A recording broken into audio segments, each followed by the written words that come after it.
अस्सलाम वालेकुम, मैं हूं डॉक्टर सायरा बानो।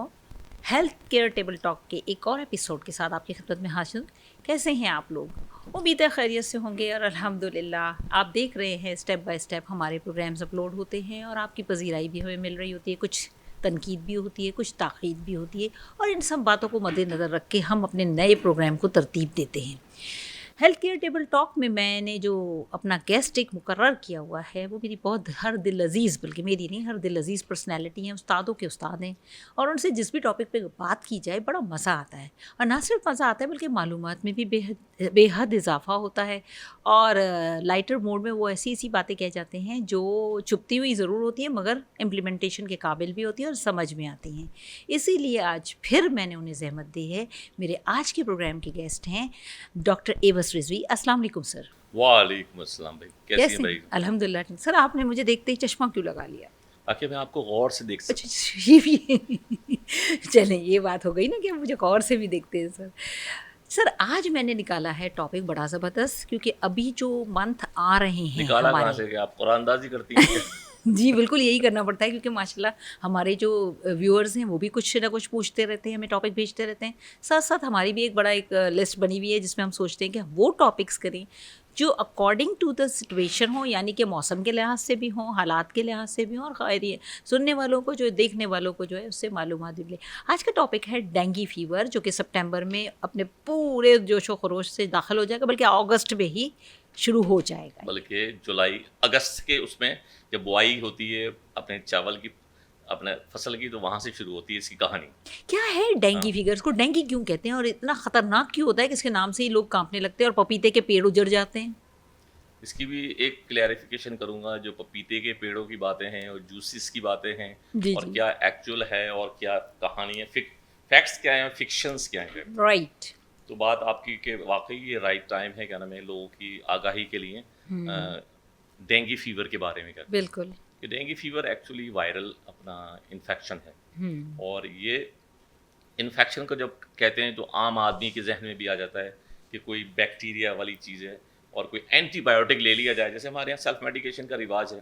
तो उसके पॉइंट ऑफ व्यू से वो खुद अपनी सेल्फ मेडिकेशन शुरू कर देते हैं और जिसकी वजह से अपना ट्रीटमेंट सही ना मिलने की वजह से आदमी मिसलीड होता है, क्या नाम है। राइट। तो इस ज़माने के अंदर ये अपना जो हमारा जुलाई का स्टार्ट होता है यहाँ पे, और ख़ास तौर पे हमारे यहाँ अंदरूनी सिंध और साउथ पंजाब में, वहाँ पे बुआई हो रही होती है फसल की, तो वहाँ पे जो पानी खड़ा होता है उसके अंदर इनकी अफजाइश होती है और उसमें से जो निकल कर आते हैं तो वहाँ पे इन्फेक्ट करते हैं पेशेंट को। पेशेंट का जो उस वक्त सेहतमंद आदमी होता है और उसमें लोग ये समझते हैं कि कल मैं किसी मच्छर ने मुझे काटा था तो आज सुबह मुझे बुखार आ गया। तो इस साथ साथ इसकी भी आपकी कि अपने पब्लिक के अवेयरनेस के पॉइंट ऑफ व्यू से कि अगर आज किसी ने मच्छर ने काटा होता है तो वो उसको 7 से 8 दिन लगते हैं ये सारी अलामात शुरू होने के लिए। राइट। और काटने से मुराद ये है कि हर अपना इस फैमिली का जो मच्छर है वो काट ले तो उससे हो जाएगा। होता ये है कि देखें कि जब एक मच्छर, और वो जो एक आपको याद आ गया होगा एक मच्छर, अब मैं आगे से नहीं कह सकता, आप समझ गई होंगी, पब्लिक भी हमारी समझ गई होगी। तो वो इतना सा मच्छर जो है ना क्या कर देता है, तो उसकी भी ना 4 टाइप्स होती हैं। बिल्कुल। तो उसके पॉइंट ऑफ व्यू से ये होता है कि जब पहला आदमी को मच्छर काटता है तो ये इसका सारा प्रोसेस जो है ना उसके सिस्टम में डेवलप होता है मच्छर के। सही। और वहाँ से जब ब्लड सक करता है तो उसके यहाँ ये प्रोसेस शुरू होता है, फिर वो लीवर और सारे, फिर वही इन्फेक्टेड जो अब एक नए आदमी को अपना डेंगू फीवर में मुब्तला करने के लिए काफ़ी होता है। यानी कि अगर एक सादा मच्छर भी उस डेंगू फीवर वाले पेशेंट को काट के फिर किसी और को काटेगा तो उसको भी ट्रांसफ़र कर देगा। और यही अपने सबसे ख़तरनाक बात, ये जो मुझे बाद में कहनी थी आपके इस पॉइंट ऑफ व्यू से कहने पे ज़रूरी हो गया कि जहाँ एक आदमी को आपने सही अपना इन्वेस्टिगेशन के मौके पे जो टेस्ट होते हैं नेसेसरी ब्लड के से रिलेटेड है या अपने एंटीजन के पॉइंट ऑफ व्यू से जो टेस्ट होते हैं, उसके बाद एक आदमी तो आइडेंटिफाई हो गया, केस डायग्नोस हो गया कि ये डेंगू फीवर का केस है। तो अब हम भूल जाते हैं सारे जो मोहब्बत करने वाले होते हैं ना, उसके इर्द गिर्द होते हैं, तो वही अपना करीब का पेशेंट है और हमें किसी को नहीं पता होता कि जो डेंगू फैलाने वाला, डेंगू करने वाला, डेंगू कॉज करने वाला जो मच्छर है कहाँ से आ रहा है, यहाँ से आ रहा है, वहाँ से आ रहा है, या कहीं हमारे मेज़ों के नीचे बैठा है, या हमारे कोई ये अपने गुलदस्ते में रखे हैं, या अपने पौधे रखे हैं उसमें से आ रहे हैं, यहाँ पानी खड़ा होता है। तो उसको जब ये शुरू हो गया, डायग्नोसिस हो गई, कंक्लूजन हो गया कि ये डेंगू का पेशेंट है, तो उसकी प्रोटेक्शन करनी है ताकि उससे कोई और आदमी को, जो घर के लोग हैं, जाहिर है अगर कुछ लोग इधर उधर भाग रहे होते हैं, लेकिन कुछ लोग तो बहुत करीब होते हैं ना, जो उससे दूर नहीं जा सकते, तो उसकी प्रोटेक्शन के लिए ये है कि वहाँ उसको, जो हमारे यहाँ एक जाली होती है अमूमन आम घरों में भी, और पहले तो हुआ करती थी जब मच्छरदानी जिसको कहते हैं, उसको प्रोटेक्शन करे, और ऐसे अपने जो अपने क्रीम्स वगैरह ये स्प्रे करे जिससे मच्छर आपसे दूर रहने पर मजबूर हो जाए, इस तरह की चीज़ें। सही। तो इसके पॉइंट ऑफ व्यू से सारी की सारी जो ना वहाँ से औरों की प्रोटेक्शन, वन मेंस अपना prevention is other man's prevention करना, पूरी फैमिली की प्रिवेंशन, इवन आपके मोहल्ले की प्रिवेंशन करना। राइट। तो ये डेंगू का जब ये पता ये चलता है, डिफ्रेंशिएट ऐसे होता है, या जो पहले वाला जो मलेरियल फीवर होता है उसमें ये होता होगा, पब्लिक को बहुत पता है, और ये लोगों को तो बचपन से, या किसी ना किसी के घर में मलेरिया के फीवर की जो होती थी चीज़ें, उसमें ये होता था, उसकी एनाफ्लाई जो होती थी, उसकी मिसिज होती थी, खातून होती थी मच्छर की, वो डंग मारती थी। सही। तो ये उसमें उसके पॉइंट ऑफ व्यू से उसमें जो पैटर्न होता था ना फीवर का, वो डिफरेंट होता था। बिल्कुल। और प्लस ये कि उसमें हाई ग्रेड फीवर करते हैं, हाई ग्रेड इसमें भी होता है, लेकिन इसकी कुछ अलामात और भी होती हैं। उसके पॉइंट ऑफ व्यू से ये है कि उसको जब डायग्नोसिस हो गया कि भाई ही और she is suffering with dengue fever, क्योंकि उसके अंदर अलामात ये आती हैं कि आपकी जो आँखें हैं ना पेशेंट की, उसके पीछे जो है ना अपना कोई दर्द सा हो रहा होता है, डेलों में दर्द जिसको कहा जाता है, डेलों में दर्द कहते हैं, या कुछ और भी। और फिर या दूसरा जो होता है उसके बॉडी एक हो रहा होता है, तो बॉडी एक को जिसको हड्डियों का दर्द कहते हैं। और अपने इसके अंदर जो दूसरी चीज़, रैशेस भी सर बड़ा कॉमन है, रैशेस भी हो जाते हैं, रैशेस भी होते हैं, और जिनको रैशेस तो बिल्कुल एक कॉमन पब्लिक के लिए अवेयरनेस के पॉइंट ऑफ व्यू से रैशेस जानते हैं, उसके अंदर वो हो जाती हैं, निशानात पड़ जाते हैं, और ऐसा लगता है कि जैसे किसी ने उसको कुरेदा हुआ है, किसी जख्मी किया हुआ है, ठीक है। एक और जो चीज़ जो होती है, जब हाई ग्रेड फीवर होता है, और जो आम पब्लिक को भी पता चल गया, प्लेटलेट्स जब डायग्नोसिस पहुंच जाती हैं, क्या नाम है, सीबीसी के पॉइंट ऑफ व्यू से या दूसरे एंटीजन के पॉइंट ऑफ व्यू से, ये है, तो प्लेटलेट जो है ना बहुत तेजी से गिरना कम होते हैं। और प्लेटलेट का ये है कि देखिए उसकी जो कंपोजिशन होती है, वाइट सेल्स होते हैं, और जब वो वाइट जो कम होती हैं, तो उसके अंदर ये होता है कि वो उनमें जो बाउंडिंग होती है वो कम हो जाती है। जब बाउंडिंग कम हो जाती है, तो उसके पॉइंट ऑफ व्यू से ये होता है कि उनका जो थिन हो जाता है ब्लड करते हैं, और फिर वो जो है ना ब्लड के बॉडी के डिफरेंट ऑर्गन से जो है ना वो निकलना शुरू होता है, मुंह से, और भी बॉडी से, हाथ से, ब्लीड करना शुरू कर देता है, ब्लीड करना शुरू करता है, तो उसमें आदमी कमज़ोर होता है। तो वहाँ पे ये एडवाइस की जाती है कि उनको एक तो उनकी अपने आइज़ रखी जाएं, अपने उनकी जो ब्लड काउंट्स हैं, और उसके पॉइंट ऑफ व्यू से जो कमी है उसको पूरा किया जाए। लेकिन मैं एडवाइस करूँगा कि देखें, ये कोई सिंपल प्यास लगी है तो आप 1 गिलास पानी पी लें या 2 गिलास पी लें, ऐसा नहीं। और दूसरी चीज़ ये जो प्यास की मैंने बात की कि इस पेशेंट की के बॉडी के अंदर पानी की भी कमी होती है। बिल्कुल। अच्छा, तो इसको पानी का कंपनसेट करना, या उसको रिफिल ऐसे नहीं करना है जैसे हम पानी पीने से करना है।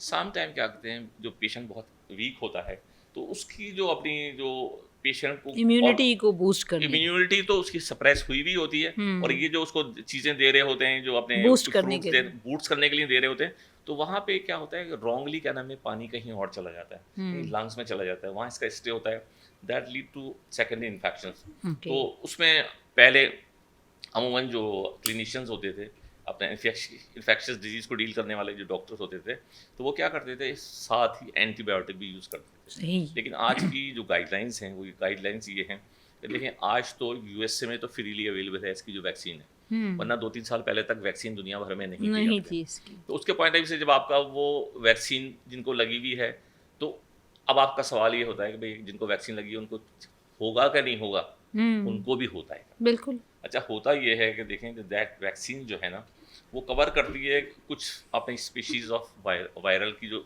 क्लासेस हैं, जो कि 4 हैं। और 4 में बताने का मकसद ये है कि देखें कि एक मरीज़ को एक तरह की स्पीशीज़ से डेंगू हुआ है, तो उसके बाद ये चीज़ें कंपनसेट हुई, उसको जो अपना मेडिकेशन कोई भी नहीं होती, जो आज की साइंस कहती है कि उसको ज़्यादा से ज़्यादा अपना अपना फीवर को सबसाइड करने के लिए पैरास्टामोल दे देंगे, ठीक राइट। है। एक स्कूल ऑफ थॉट ये भी कहता था कि भाई बहुत हाई ग्रेड फीवर होता है तो आपको पता है जो डेली डोज है वो अपना 1000 क्यूआईडी या टीआईडी तो कम से कम पैरास्टामोल दी जाती थी, यानी कि 3000 या 4000 मिलीग्राम पर डे करते हैं। उसका इफेक्ट ये आता था कि उससे ना ब्लड थिनिंग की भी उसकी वो हो जाती थी। चांसेस हैं कि तो लिवर किडनी आपका मुतासर जाहिर है वहाँ होगा। से चीज़ें जा रही हैं और एक इम्यून सप्रेस्ड पेशेंट है, या फिर एक और बात जो कि इसमें ज़्यादा जो अपने शिकार होते हैं डेंगू का, या तो बहुत छोटे बच्चे होते हैं क्या, बिल्कुल। या ओल्ड एज जीरियाटिक पेशेंट जो होते हैं वो होते हैं जिनका इम्यून सिस्टम कम होता है, कमज़ोर होते हैं, या बच्चे भी वो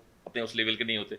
तो इसके पॉइंट ऑफ व्यू से ये होता है कि उनको एक तरह की जो अपना वैक्सीन लगी हुई है और वो उसने स्पेसिफिकली उस कॉलोनी को कवर कर लिया, लेकिन और एक और मच्छर आया और उस मच्छर ने जो दूसरी टाइप का वायरस लेके आ रहा है। मैंने कहा ना कि बिल्कुल। जो वायरस होते हैं 4 टाइप्स के होते हैं, बिल्कुल। उसमें से वो लाता है तो उसमें जब उसको अपना इन्फेक्ट इंजेक्ट करता है क्या कहते हैं सारा, तो उसके बाद जो उसको फिर होता है तो वो जो उसको वो एक प्रोसेस शुरू हुआ था रिकवरी का, वो खत्म होकर दोबारा अगेन हो जाता है चलिए और ये ज़्यादा हो जाता है उससे। चलें, ये तो आपने इतना डिटेल में हमें बता दिया। और पैरास्टामोल कहने का ये हरगिज़ मतलब नहीं है कि अगर आपको थोड़ा सा भी डेंगू फीवर जैसे सिम्टम्स नज़र आ रहे हैं तो आपने उठा के 4 पैरास्टामोल खा ली और फिर कह दिया कि इस शो में बताया गया था। यहाँ बताने का सिर्फ मकसद ये है कि इस तरह की सेल्फ मेडिकेशन से बेहतर है कि सबसे पहले टेस्ट कराया जाए, जैसे डॉक्टर साहब ने बताया कि आप अपने प्लेटलेट्स काउंट देखें, अपने डॉक्टर से इन टच रहें, और अगर ज़रूरत पड़े तो हॉस्पिटलाइजेशन की भी नौबत आती है।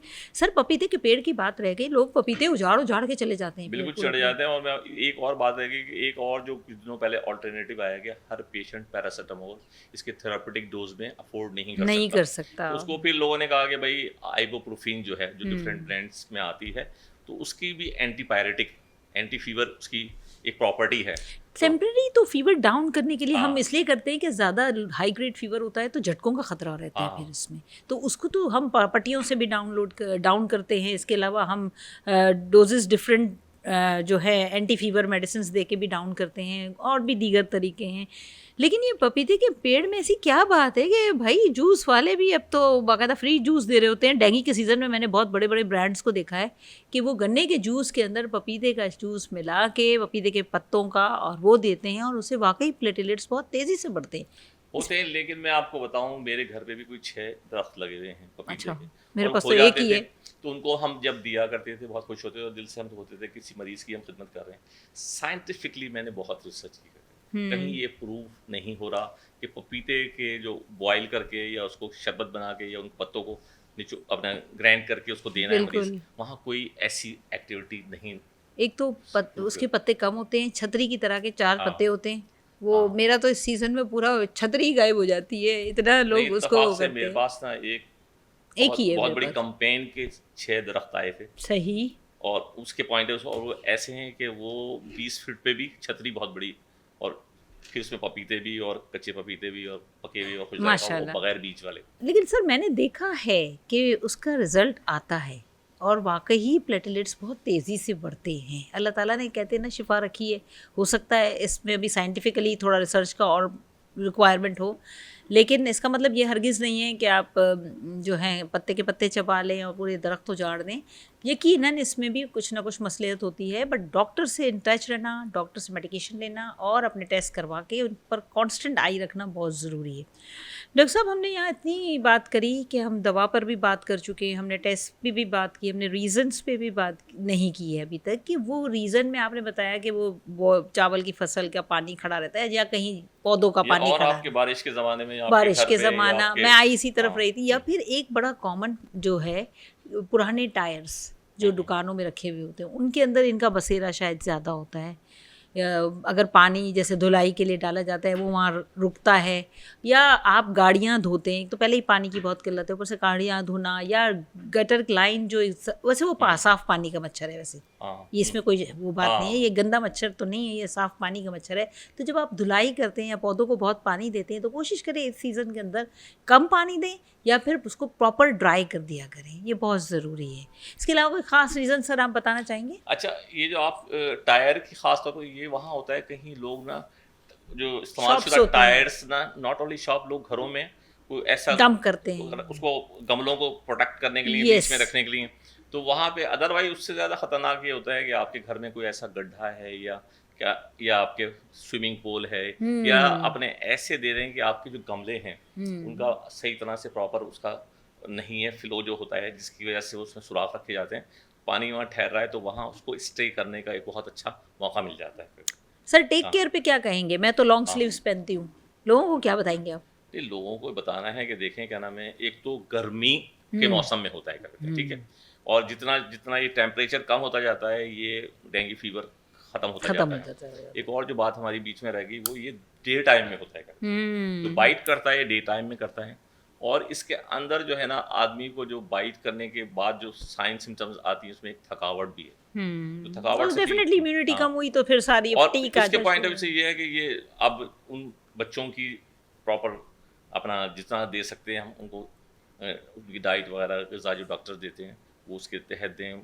ओल्ड एज जिनका बिकॉज ऑफ द अदर जो अपने एफिलिएटेड जो डिजीज़ हैं, उनको डायबिटिक भी होते हैं, हाइपरटेंसिव भी होते हैं, तो उनको सारी की सारी चीज़ें प्रॉपरली दें ताकि उनका इम्यून सिस्टम एक नॉर्मल कंडीशन में, इफ़ नॉट आइडियल तो कोई एक वहाँ पे जहाँ पे इस तरह की जो अपने अटैक्स या इन्वेजन्स जो है ना हो सके करते हैं। तो ये बिल्कुल आपने सही कहा कि ये और कपड़ों के पॉइंट ऑफ व्यू से ये है कि जब आप फील करते हैं कि भाई ये ज़माना है, एक तो वही अपना जालियाँ जो होती हैं अपना, और दूसरे नेट जो होता है, और प्लस क्या नाम है जो कपड़े ऐसे पहने जिसमें आस्तीन है ताकि बॉडी को ज़्यादा उनका मच्छर बहुत महीन ना हो कि मच्छर को अंदर हाँ। तक जाने में और मौका एहतियाती मिले। की बात कर रही तो शायद अभी हमने कही भी थी वो बात कि देखें कि उस पेशेंट के साथ आपको पूरी फैमिली को उस घर को बचाना है तो उसके पॉइंट ऑफ व्यू से ये नहीं कि उसको साइकोलॉजिकल क्या नाम है डिप्रेस करने के लिए सारे के सारे उसकी तरफ आ ही नहीं रहे। और जैसे ये जैसे डेंगू हाँ। उसमें हुआ था, कोरोना में लोगों ने अच्छा, छोड़ कोरोना में दिया। तो देखो ये था पेशेंट टू पेशेंट कोरोना लगता था करके, ठीक है,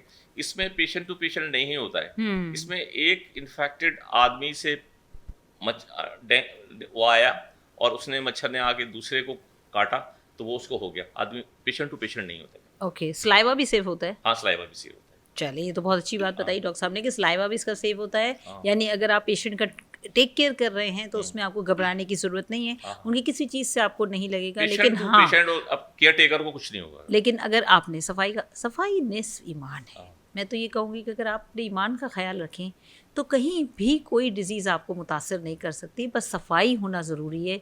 इस सफाई की कितनी ज़रूरत है हमारे शहर को, हम लोगों को और हमारे दिलों को, ये आप भी जानते हैं, मैं भी जानती हूँ।